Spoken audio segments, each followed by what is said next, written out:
Compreensão é a possibilidade, a capacidade de uma pessoa conscientemente perceber a ligação, a associação entre coisas. Uma matéria de escola, um assunto político, um problema afetivo. A compreensão requer uma dose expressiva de saúde mental, de inteligência e de uma ética interna. As pessoas que não conseguem compreender são pessoas que ficam presas a uma linha de pensamento ou politizada ou preconceituosa, o que denota, às vezes, uma perda na capacidade de uma saúde mental.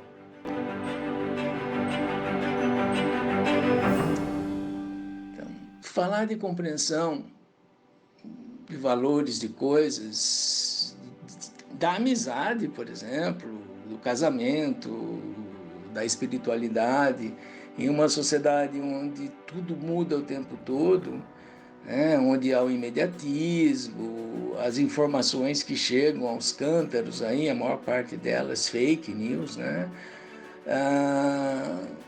É muito difícil falar sobre compreensão, porque a compreensão ela evolui.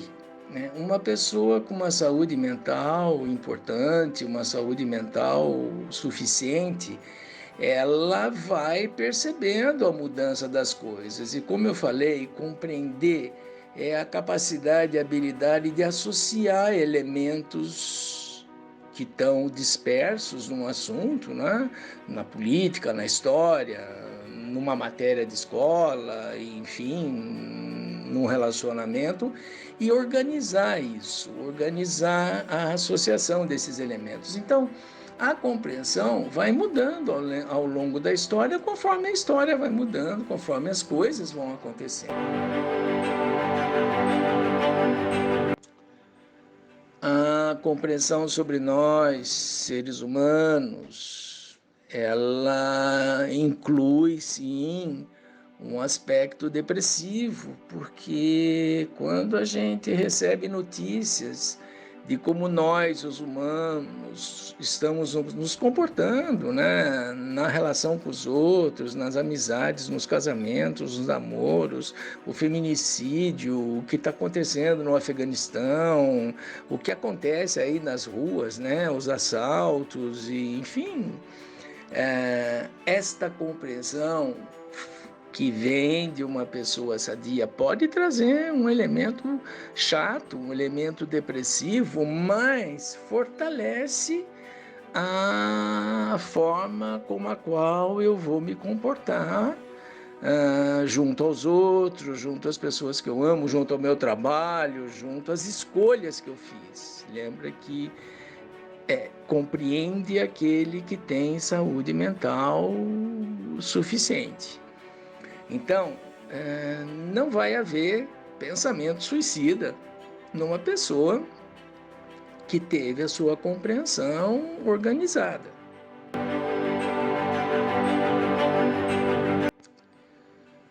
A perda da empatia, esses haters que disseminam ódio, na verdade, são pessoas com uma personalidade psicopática. O que é um psicopata? O psicopata é um sujeito que, pela educação que teve, principalmente na infância, na primeira infância, ele não conseguiu organizar os componentes de uma vida saudável humana, que é poder sentir raiva, poder sentir medo, poder sentir culpa. Os haters, assim como todos os que estão aí fora, disseminando ódio, matando, agredindo, sentindo prazer em dividir as pessoas, eles não sentem nem raiva, nem medo, nem culpa. O psicopata, ele é incapaz de sentir medo, incapaz de sentir culpa.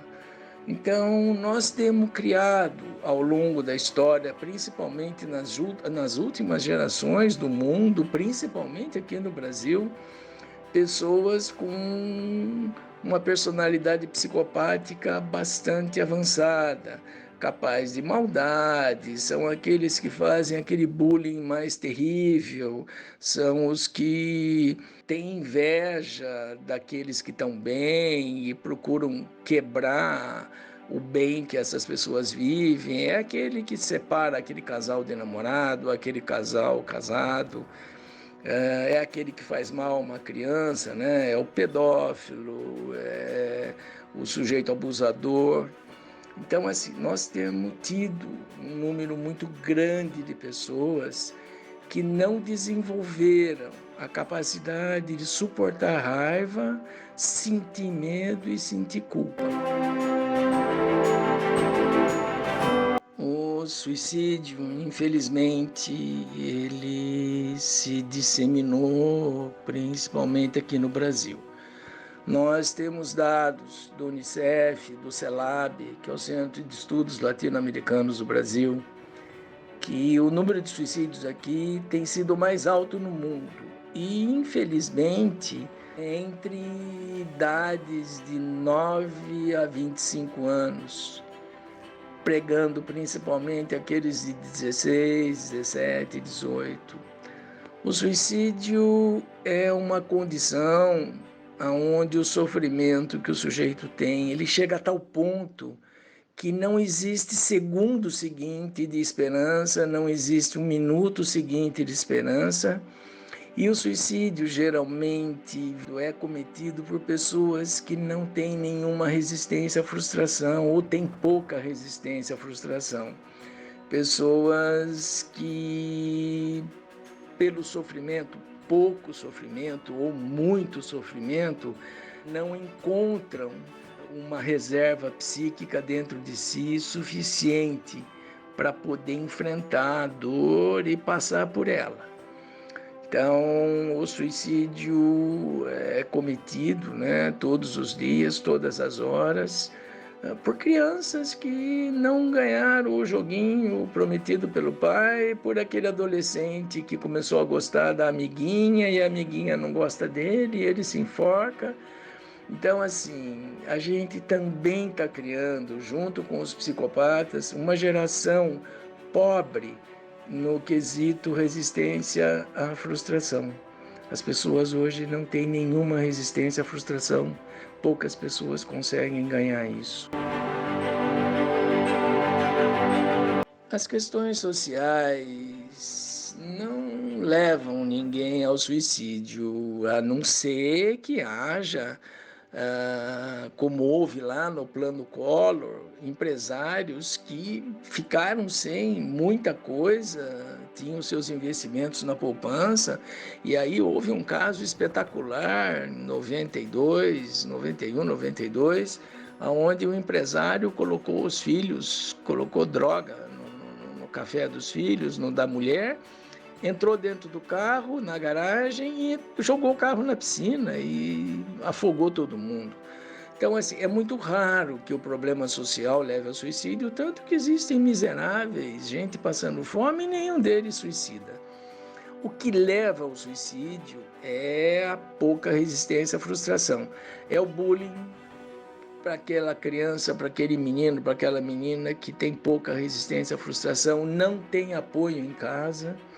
É aquele menino que teve uma infelicidade aí afetiva, é aquele outro que se descobriu homossexual e não suportou isso.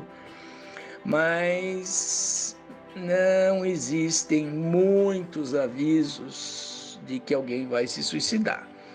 Os avisos que existem é ter tido tentativas antes, falar sobre isso de vez em quando com os amigos, colegas, algum parente, mas a maior parte das pessoas que se matam, elas nos surpreendem, porque não haviam dado sinais disso antes. Hormônios desregulados, principalmente na mulher, podem sim levar a uma depressão muito séria. E se essa mulher tiver tendência a uma doença que a gente chama transtorno bipolar da personalidade, sim, pode levar ao suicídio. Então, a desregulação de hormônios pode desencadear alguma doença, algum transtorno mental que possa levar ao suicídio. Mas nem toda desregulação de hormônio leva ao suicídio. A pandemia, ela trouxe coisas boas para algumas pessoas saudáveis, viver mais junto da família, conhecer melhor os filhos, ter um bom relacionamento com a esposa, com o marido, melhorar as relações de trabalho através aí da vida online. Às vezes as pessoas se conheceram até melhor na vida online do que se conheciam no escritório.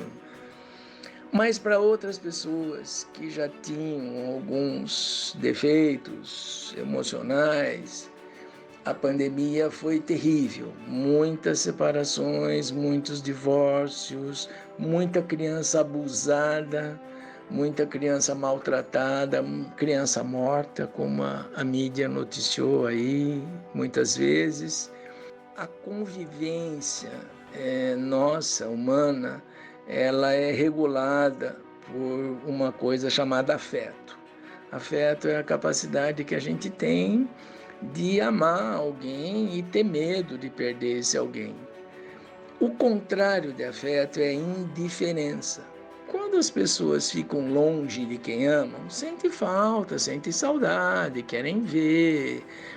Mas para algumas pessoas que têm alguns defeitos emocionais severos, a convivência começa a trazer uma irritação muito grande. Os vícios dos filhos, aquela mania da mulher ou aquela mania do marido.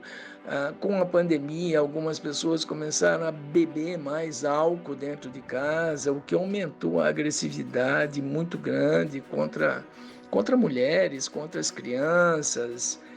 Infelizmente, se houver uma pós-pandemia, que eu espero que haja, a gente vai encontrar muita gente em depressão, muita gente com a alma machucada, com o psiquismo alterado, muita criança que está em depressão porque foi machucada, assediada e sexualmente tocada, sexualmente aí explorada, sexualmente aí agredida. A pandemia, eu costumo dizer, ela trouxe o pior de nós e o melhor de nós. E aí agora depende de quem a gente está falando, né?